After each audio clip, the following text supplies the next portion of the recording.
പ്രതിഷേധ ജ്വാലകളാൽ കലുഷിതമായിരിക്കുന്ന ബംഗ്ലാദേശിൽ മുഹമ്മദ് യൂനുസ് പുതിയ പ്രധാനമന്ത്രിയായി ചുമതലയേറ്റിരിക്കുകയാണ്. തുടർന്നുകൊണ്ടിരിക്കുന്ന പ്രക്ഷോഭങ്ങൾക്കൊടുവിൽ രാജ്യത്തെ പ്രധാനമന്ത്രി ഷെയ്ഖ് ഹസീന തന്നെ രാജിവെച്ച് പലായനം ചെയ്തതോടെയാണ് പുതിയ ഭരണ നേതൃത്വത്തിന് വഴിയൊരുങ്ങിയത്. വിവേചനവിരുദ്ധ വിദ്യാർത്ഥി പ്രസ്ഥാനം എന്ന കൂട്ടായ്മയുടെ പ്രക്ഷോഭമാണ് ഹസീനയുടെ രാജിയിലേക്കും പലായനത്തിലേക്കും വഴിവെട്ടിയതെന്ന് വേണം പറയാൻ.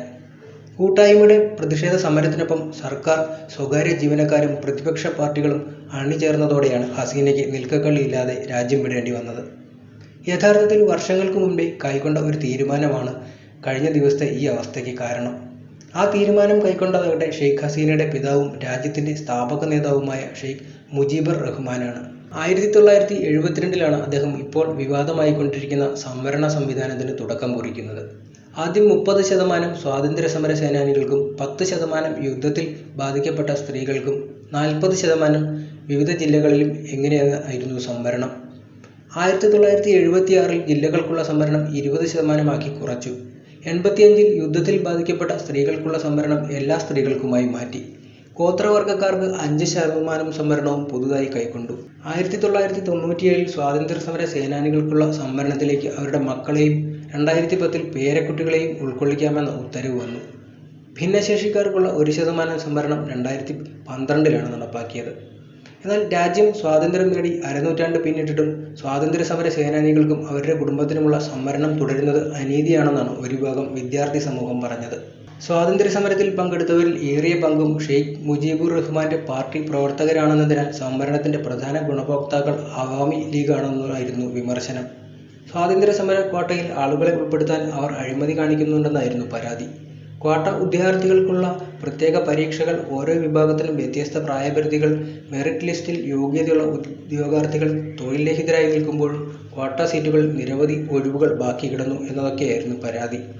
2018 വരെ രാജ്യത്ത് സർക്കാർ ജോലികളിൽ 56% സംവരണം ഏർപ്പെടുത്തിയിരുന്നു. ഇതിൽ 30% 1971 ബംഗ്ലാദേശ് വിമോചന സമരത്തിൽ പോരാടിയവരുടെ കുടുംബാംഗങ്ങൾക്കായിരുന്നു.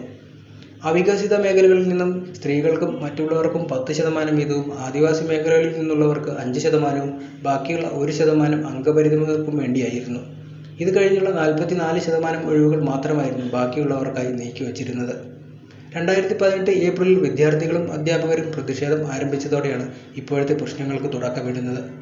4 മാസത്തോളം നീണ്ടുനിന്ന പ്രക്ഷോഭത്തിലെ പ്രധാന ആവശ്യങ്ങൾ തന്നെ സംവരണ മാനദണ്ഡങ്ങൾ പൊളിച്ചെഴുതുവാനും സ്വാതന്ത്ര്യ സമര ക്വാട്ട 10% കുറയ്ക്കണമെന്നുമായിരുന്നു. പ്രതിഷേധക്കാരെ നേരിടാൻ പോലീസിനൊപ്പം അവാമി ലീഗിന്റെ വിദ്യാർത്ഥി സംഘടനയായ ബംഗ്ലാദേശ് ഛത്ര ലീഗും രംഗത്തിറങ്ങി.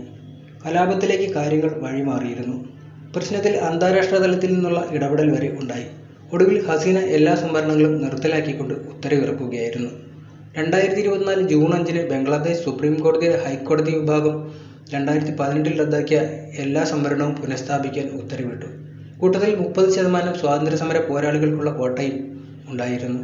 ബക്രീദ് കഴിഞ്ഞതിന് പിന്നാലെ ജൂൺ 17 മുതൽ രാജ്യതലസ്ഥാനമായ ധാക്ക മുതൽ വീണ്ടും സംവരണ വിരുദ്ധ പ്രക്ഷോഭം അരങ്ങേറുകയായിരുന്നു. പ്രതിഷേധം പരിധി വിടുന്നതായി കണ്ടതോടെ സുപ്രീം കോടതി ഹൈക്കോടതി ഉത്തരവ് 1 മാസത്തേക്ക് മരവിപ്പിക്കുകയാണ് ചെയ്തത്.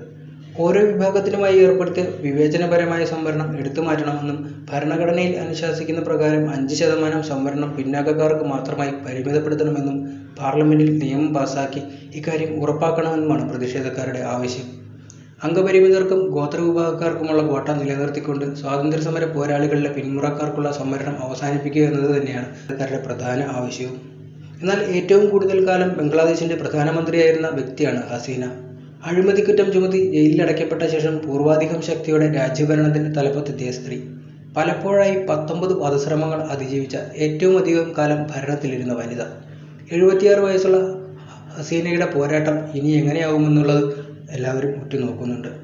ബംഗ്ലാദേശ് രാഷ്ട്രപിതാവ് ഷെയ്ഖ് മുജീബുർ റഹ്മാന്റെയും ബീഗം ഫാസില തുന്നീസയുടെയും മകളായി 1947 സെപ്റ്റംബർ 28 കിഴക്കൻ ബംഗാളിലാണ് ഹസീനയുടെ ജനനം.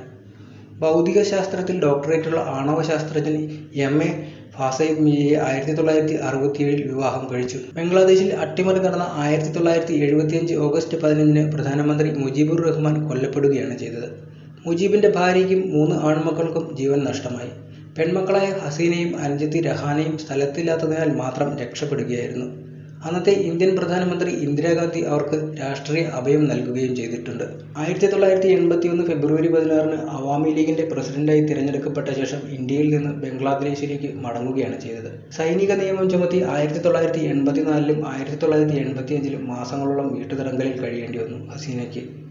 1986 പൊതുതെരഞ്ഞെടുപ്പിൽ മത്സരിച്ച ഹസീന പ്രതിപക്ഷ നേതാവുമായി. 96 പൊതുതെരഞ്ഞെടുപ്പിൽ ബംഗ്ലാദേശ് അവാമി ലീഗ് ഭൂരിപക്ഷം നേടി വൻ വിജയമാണ് ചെയ്തത്. ഷെയ്ഖ് ഹസീന ആദ്യമായി പ്രധാനമന്ത്രിയായതും അന്നാണ്. 2001 തിരഞ്ഞെടുപ്പിൽ തോറ്റതോടെ വീണ്ടും പ്രതിപക്ഷത്തേക്ക് പോകേണ്ടി വന്നു. 2007 സൈന്യം അധികാരം പിടിച്ചപ്പോൾ അഴിമതിക്കുറ്റം ചുമത്തി ഹസീനയെ ജയിലിലടയ്ക്കുക വരെ ഉണ്ടായിട്ടുണ്ട്.